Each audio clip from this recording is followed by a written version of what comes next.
All right, good morning, everyone. And I just want to welcome Laurie Mika here and just welcome to the Accidental Artist online event. And I'm so glad to have you here.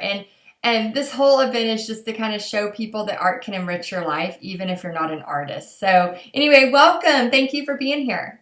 Thanks so much, Heidi, for the invitation. It's Oh, always fun to share our insights as artists, and I hope this is helpful and useful for up and coming artists. I know it feels like this huge art party with talking to all of you artists and being inspired. So I guess first, just tell us a little bit about you and what you do. Well, gosh, my art started, well, my whole life. I don't remember really a time that I wasn't drawing or painting, but somehow, way long ago, I was painting on canvas, and then I started washing the canvas and had kind of a fabric-like feel. And then I started actually painting on fabric and had a line of dresses and started using polymer clay to create buttons that were hand painted that matched the fabric. And actually, I have a little sample here of one. And this is really because people say, how did you get going with polymer clay? And I like to say that it all started with a button. So Oh, a hand painted cute. button was something that matched the fabric, and that was how I started working with clay. And from there, they kind of morphed into button covers and flat square pieces. And the first mosaic was done. I glued them on. I thought, wow, these are really pretty little pieces. And I put it onto a flat piece of masonite. And the next thing I know, it was like, wow, this is super cool. It is a mosaic. And then that kind of led into doing tables and boxes and mirrors and lots of functional type art. And then in 2000, I kind of got into rubber stamping, and then that really changed the direction of my work. And from there, it's just kind of evolved over the last couple decades, really. So would you consider yourself a mixed media artist? Yeah, for sure. You know, Okay. I really approach polymer clay from kind of a painting aesthetic. So I still bring that painting quality to clay, which is a little bit unique and different because most polymer clay artists use the color of the clay to create their designs. But Right. for me, it's really about altering the surface and giving it this painterly look. So I Hmm. kind of feel like I function in three worlds: the mosaic world, the polymer clay world, and then the mixed media world. And the mixed media world is the one where I really feel most in tune with what's going on. But I teach in all those different areas, and so it's kind of fun to mix it up and be able to you know work in three different worlds like that. Right. Well, you mentioned something at the very beginning. You used canvas and you washed them. What do you mean by that? I took pieces of just raw canvas, and I threw them into the washing machine, Oh. unbleached, non-gessoed canvas, threw it into the washing machine, and had these really soft, almost fabric-like pieces. And I ended up, they were kind of, in squares, and I did these, they were sewn onto other pieces of stretched canvas, so they had this Mhm. kind of quilt-like look. And really that aesthetic, you can still see it in my work today. There's a lot of that kind of quilt-like look in a lot of Mhm. the stuff that I do. And I actually do clay quilts and whatever. So I love that look. And the dresses that I did had kind of a Byzantine look that Mhm. combined that same quality that I had in the paintings that I was doing, back in the 70s. Right. Wow. So you've been doing art for a while.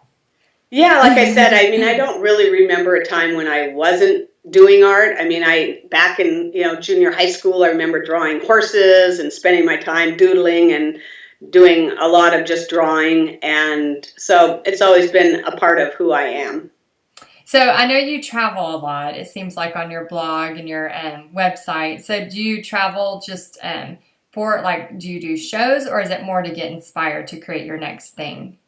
You know, it's kind of a combination of both. I mean, I'm passionate about travel. I would say that that's one of the biggest influences in my work is, traveling and going to places.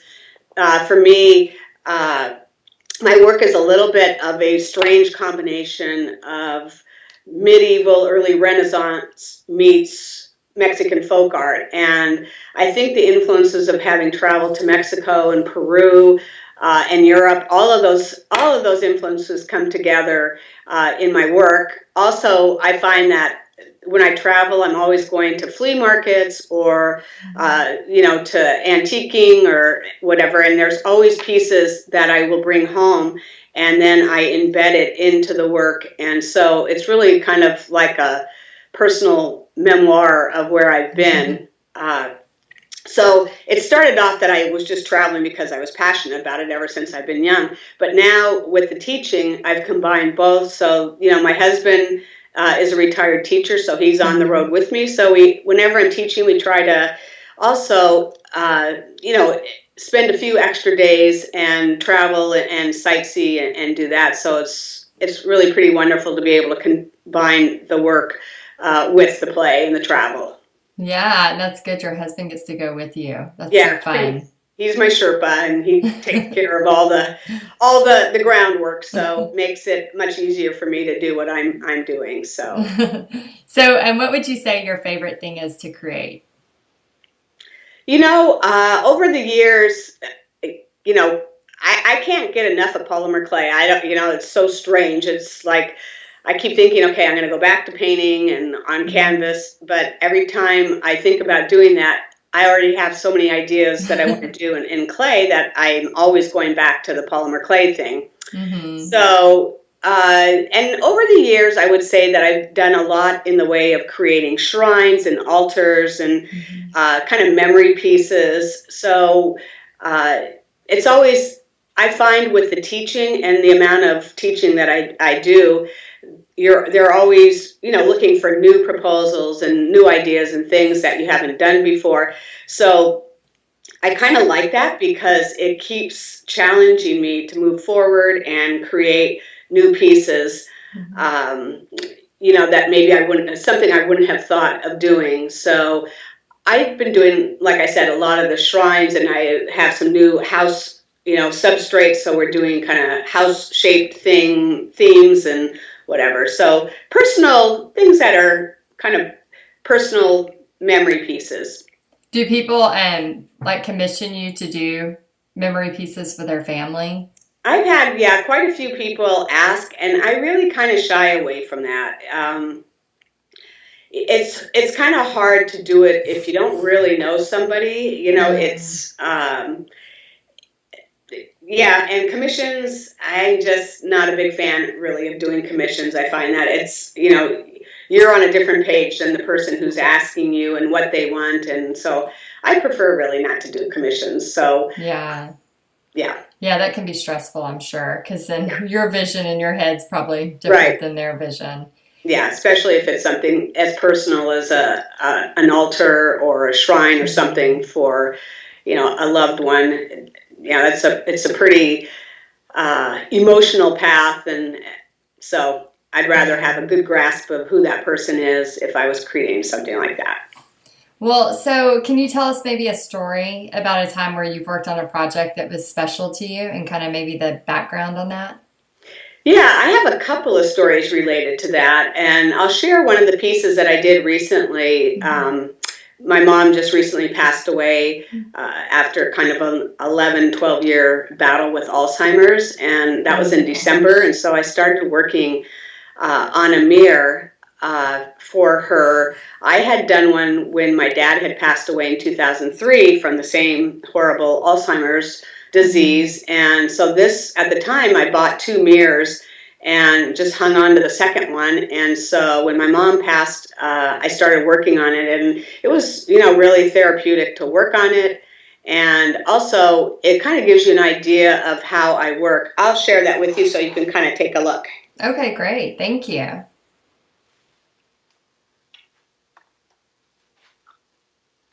Okay. So this is... Wow. I know it might be hard to see some of it, but in this mirror, it says a lot about my mom, and she was a travel agent, and she really was the one, I think, who inspired all of us kids to have that love of travel.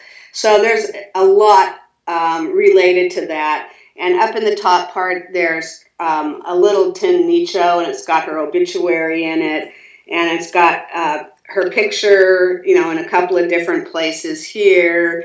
It's got lots of words and sentiments about her and who she was. A compass here. And she got the nickname Ma Tembo because she took us all on a safari to Africa. And it was myself and my family and my sister, our entire family. And so she had all of these kids with her. And so our African guides started calling her Mama Tembo. So there's a lot of elephants in here. And down at the bottom, there's like a little globe that spins around. And so, yeah, just totally a really personal piece. And it's great using polymer clay because you are able to embed all sorts of things into the clay. And so that's really kind of wonderful that you can travel someplace, find some special thing, and you're able to stamp into the clay. You can stamp words and text. You're able to embed all kinds of found objects and pieces that you found along the way to really create something that's special. So you're telling me that's polymer clay that's on the outside of the mirror? Yeah, that's all handmade tiles. That whole thing is all handmade tiles. It looks like metal. Mirror. What's that? It looks just like metal. I like that look, and so with polymer clay, you're able to simulate a lot of different effects. I mean, people are doing amazing things with polymer clay, and you can simulate, jade or stone, whatever. I kind of tend to go toward the metal side, so I like having kind of this metal-like look. So, yeah, you're right. You can add mica powders and gilder's paste or rub and buff, and you can really get a metallic look going to your work when you're using polymer clay. Yeah, that's gorgeous. Oh my gosh. Is your dad's kind of similar just with his personality? It's really funny, Heidi, that you asked that because I think when I went through this whole grieving process with my dad, his mirror is a lot more somber, and it's kind of more about death and dying, and I've got a lot of imagery of Day of the Dead in his, and it's more of a focus on the death part, where when I started my mom's, a funny thing happened. My dad's was called The Long Goodbye, which I think anybody who has a loved one who succumbs to Alzheimer's knows what I'm talking about, because you really do lose that person a long time before they actually physically pass. And so with my mom's, I started down that track, and hers was called Another Long Goodbye as this companion piece. But a funny thing happened. All of a sudden, I started focusing on our travels, and the whole thing took on this way more lighthearted, kind of more about her life and living rather than the death and dying. So they're really kind of two different pieces.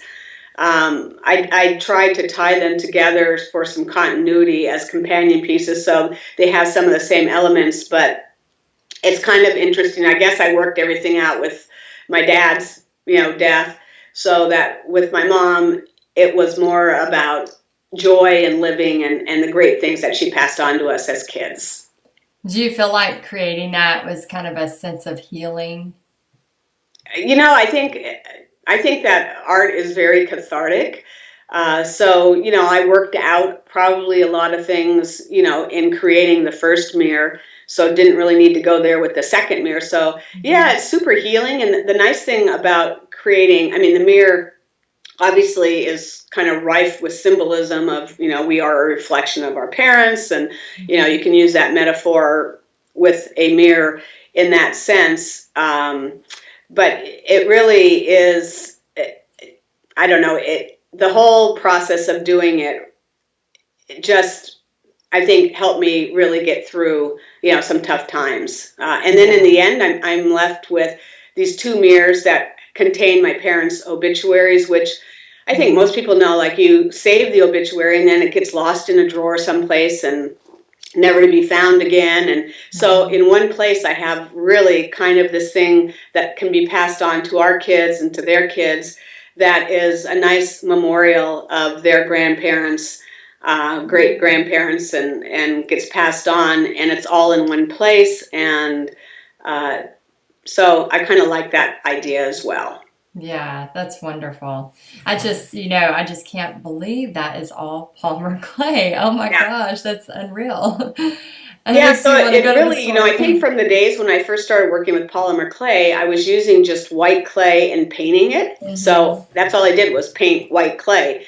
But then it was when I started working with kind of the different colors and stamping into it that it really kind of morphed and changed, and that it's just such a great fun medium. It's Hmm. easy, when I teach, I think people when I do a class, people are amazed, when they leave class that, wow, I did this, like I can't believe it, because it's really a very accessible, easy medium to create something really, really wonderful. Yeah, that's really cool. So do you like help them make it during your class and then send it home and then they bake it? Is that how your classes work? No, I actually have to arrange, or I'm either driving with ovens, or if I'm flying Oh. someplace, we bake everything during the course of the class so that when they leave, they have a finished piece. Hmm. So that includes a lot of, prep work and getting everything, baked and whatever. And then the final thing is kind of gluing it all together onto whatever substrate. So yeah, they learn the whole process from beginning to end, and hopefully end up with something that they love, that they leave class with, and I get a lot of great feedback from people in that regard. So I think that I've got a lot of people hooked on polymer clay. Yeah, it's Yeah, fun. I would love to take one of your classes. That would be so cool. Thank you. So do you have anyone who like you really look up to or inspires your artwork? I think that there's people out there and artists whose work I love.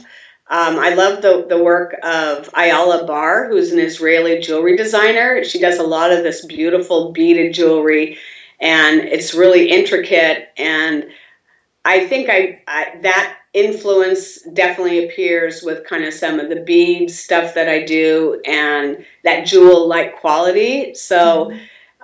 for sure, her, painters like Hundertwasser, I love, and those little squares and Klimt and whatever, a lot of those types of influences. But then again, really, I would say the travel, when I went to Peru and to Cusco, I just like seeing the artwork there totally inspired me. I love that. So going to a museum, looking around on Pinterest, all of those things I find are super inspiring. I never, if I get into like feeling, oh gosh, I don't ever have that problem where I'm just like, I can't think of anything to do or whatever. And, certainly just going to Pinterest and looking at my boards there, I'm like, oh my God, this is so cool. I love collecting everybody's artwork and putting it into my certain boards. And so I find that super inspiring. I can be up all night on Pinterest looking at all this beautiful artwork. So, Yeah, yeah. I love Pinterest too. Anytime I'm stuck on a painting, that's where I go, and then I'm all excited.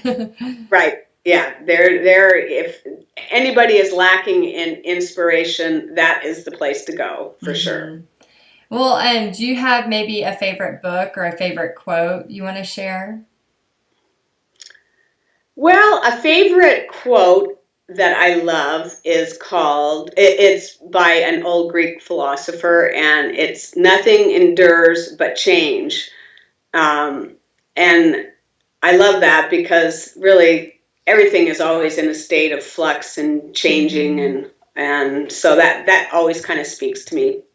That's Um, great. and as far as a book, the most recent one I read is a fabulous book. I mean, it's not really much to do with inspiration, but with what we've gone through with some family health problems in the last, half a year or so. It's a book called Being Mortal, and it really is Hmm. a fabulous read on life and death and coming to grips with, kind of end of life decisions and whatever. So, not the most fun, uplifting book, but certainly a very good read. It's So, inspirational, I'm sure. yeah. So, do you believe, Lori, that art can enrich anyone's life?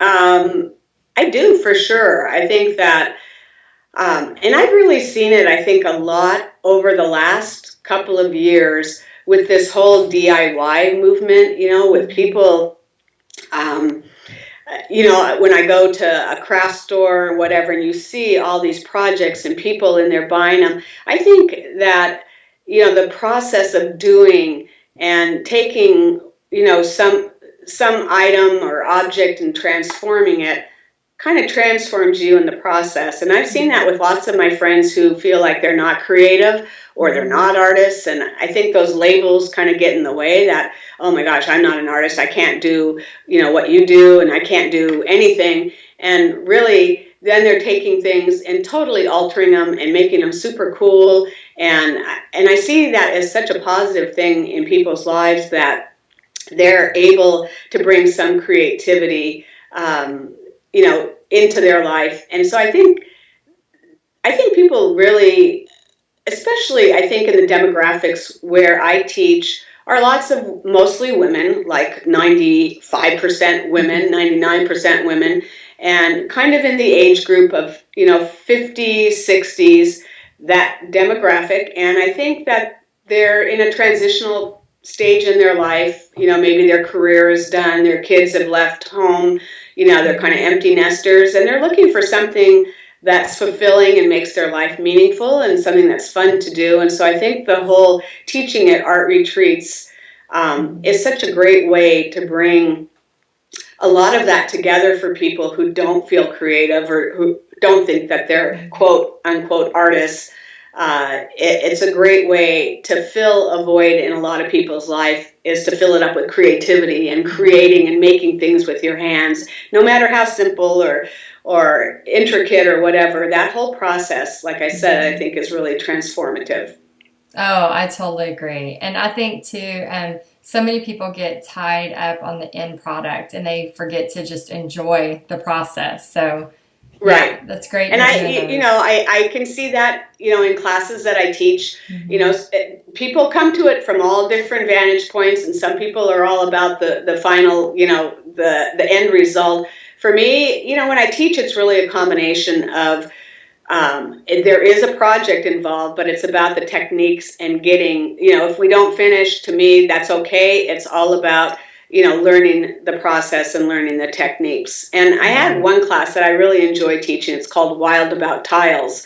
And it's just really a tile making class where we learn a ton of different techniques. And you go home with tiles, but no Hmm. project per se, but you can use those any way that you want, and you leave with a whole plethora of techniques, that I've kind of developed over the course of the last 25 years of me working with polymer clay.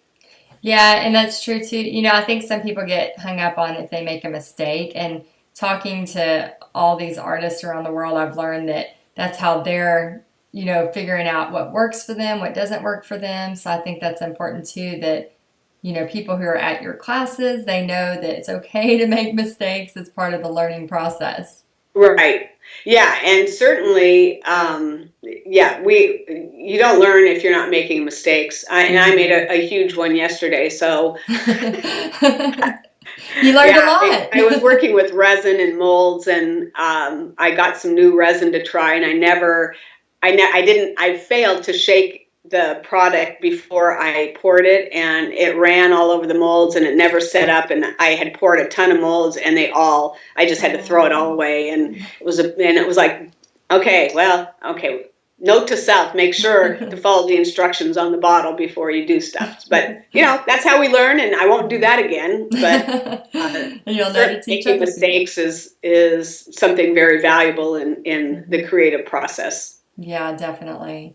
So, what advice, Lori, would you give somebody who maybe has never done art before and they're wanting to try something? What would be their first steps? Well, I think the first step is, getting rid of that kind of inner critic that's telling you that you're not an artist and you can't do that. And once Hmm. you kind of get past that, you can do it. And I see that all the time. Just a little side story.